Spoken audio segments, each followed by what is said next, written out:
New developments this afternoon in the murder of a Kennesaw woman by her husband of 2 decades. Police say Darryl Chandler also planned to blow up their duplex before he was arrested. Channel 2's Ross Cavett is live at Cobb Police Headquarters with the message the victim's son wanted people to hear. Ross? And we obtained new court documents about this bizarre and tragic case. Again, Brenda Chandler, 62 years old, police believe was killed earlier this week. Then her husband filled their duplex full of gasoline. It could have blown up if ignited. Brenda Chandler's son told me he and his family will be at court when Darryl Chandler eventually appears. Like everybody else, they want to know what set him off in such a bizarre and violent fashion. The reason why I do what I do is to make her proud. Brenda Chandler's son told me Monday night brought his world crashing down. Police told him his 62-year-old mother had died a horrible death. Arrest warrants say Chandler was beaten, then stabbed and cut around the chest and neck.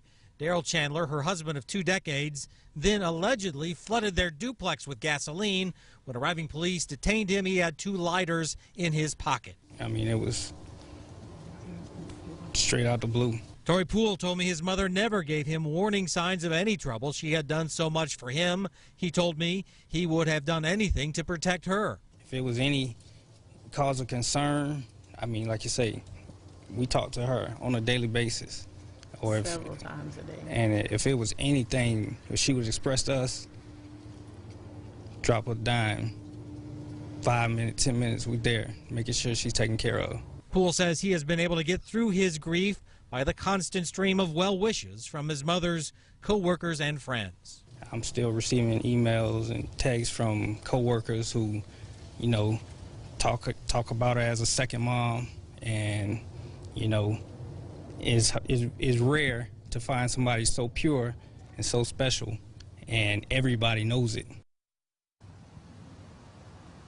Well, she had worked as a medical assistant down in Atlanta. We spoke with Poole right before he was making funeral arrangements. He said because of the outpouring, they'll hold a memorial here in the Cobb County area this weekend.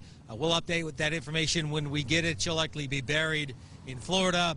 Her husband, in the meantime, being held in the Cobb County Jail without bond. We're live at Cobb PD headquarters. Ross Cavett, Channel 2 Action News.